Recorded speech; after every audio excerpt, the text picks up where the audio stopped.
What's going on? What's going on? Brutus here, bringing you another perfectly imperfect video. Been a while since we've done this. Let's check it out. And in these videos, what we focus on are attacks that don't go exactly according to plan, and the attacker must adjust on the fly in order to pull down that 3. So let's first start, and I'm going to pick on him because he has 2 of them. Leedo, Leedo, Leedo. It's probably Leedo, but I'm calling him Leedo. Witch slap. And it's pretty evident what the mess up on this is, what the imperfections are.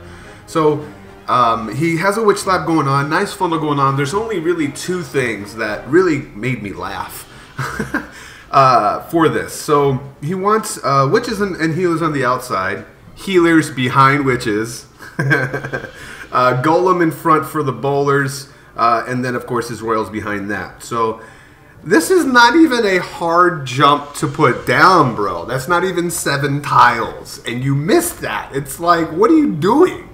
I swear, you must be attacking on your phone, or you must be like me, old school with the iPhone 4S and ogre hands, where you can't super small screen. I don't know what happened, so...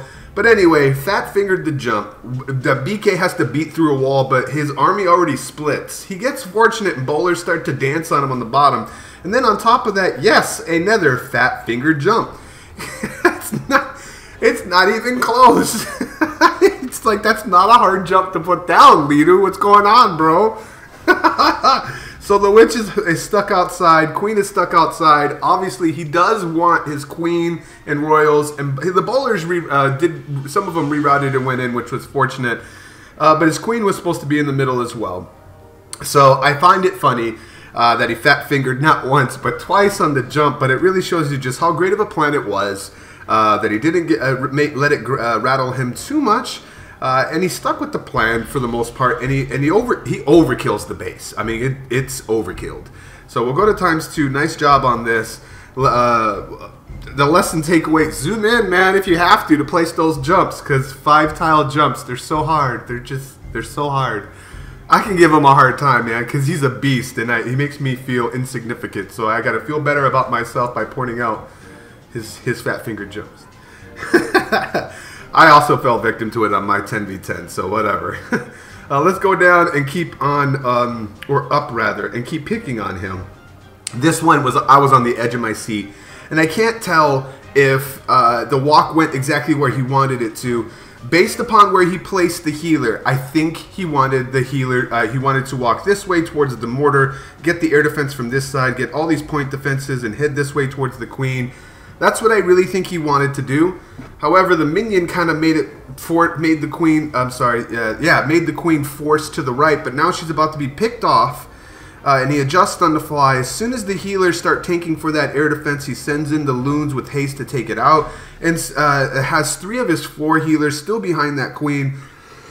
I thought that decision was just gangster. Just gangster as all get out.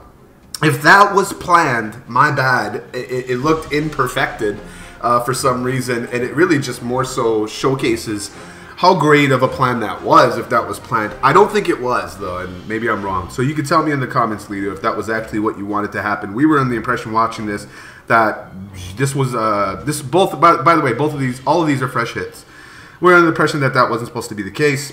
Meanwhile, he's got Lalo over by the queen and got minions behind that, which is really smart. And the theory behind it is that the loon and the hounds will take any black sams or splash damage that could really wreck face of your fragile bowler minions. So they'll come in, maybe losing a few of them to the shots of the queen, who does point defense, not splash defense. But there's enough of them to overwhelm the queen, and they win that battle. Meanwhile, he's got... And the other reason why I thought he wanted to go this way is he would not be fighting the sweeper at this moment if the queen went down the gut. But there he is, sending the hound straight across. He's still holding on to 2 rages. If you ask me, he's holding on way too long to both of them. He should basically overlap it from the wizard tower about 4 tiles to the left. Then that'll zoom him right into that sweeper, and then he has another rage, and that'll just finish off everything. But really dicey at the end here. Hound bust at the very last moment. Maybe he was holding on to that rage on purpose so that the hound bust, so that he had more cleanup troops. Again, just really showed you the smart decision making, if that's the case, and it's hard because I haven't talked to him about this raid, but really smart decision making, adjusting on the fly in order to pull down the 3. All things considered. Nice war Leedo with the beer run, perfectly imperfect at the same time.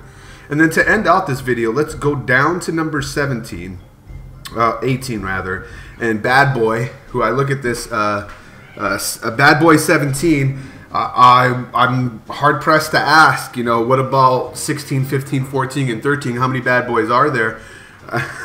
But I'm pumped. Anyway, he's going to do a Queen Walk Dragon attack. He's got all the air defenses on one side, kind of like that one attack strategy I did that was a while back, where I did an Earthquake Queen Charge Dragon. But this one is kind of similar. It starts out so freaking well. This was such a sexy attack. I was highly impressed with the plan and then execution. To the second phase. Like, the second phase is where he has to adjust on the fly. How he decides to put down his spells, deal with the dragon pathing and things like that. But it goes really, really nice. A really great walk going on right here. We'll go to ×2 because it is late developing. But you can see this. And this went down literally to the last few seconds. I'm talking like maybe the last second or 2. So we'll slow it down back here to regular speed so you guys can appreciate the same speed of which we saw this attack develop. Queen Charge, wall breakered in there to get the other air defense. Bowlers were supposed to be behind the BK tanking for them so that the bowlers get that air defense. Instead, the wizards take it out, so that's another part that's perfectly imperfect. Meanwhile, he's got a Queen Charge going on towards the gut, getting some point defenses of the Tesla farm. She's then going to beat through a wall. Rage right here is smart to get through all this point defense, including a bow. Actually, I think the bow is set to ground, but yeah, it is.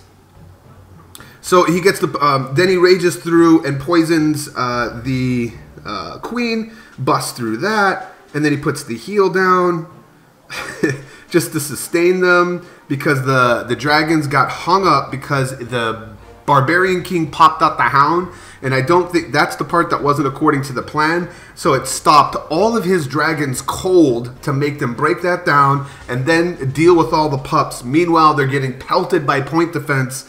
So he puts down the poison to slow down the queen, and the heal, which was planned for so much later in the raid by the town hall section area. He's forced to put that down sooner, or else he won't have enough dragons to finish off the base. Smart decisions by Bad Boy 17, who's better than 16 of his predecessors, I guess. I don't know. What's with the 17, bro? Like, tell us in the comments section. Anyway, this literally went down to the last few breaths. It was a really, really close raid. They were really impressive attacks that didn't go according to plan and was really smart adjustments. And if I can say really just one more time, I'll get a nickel. Really. Anyway, nice job. Hope you guys enjoyed those raids. Once again, it's Brutus reminding you, you got to be better than a double. And I'll check you next time.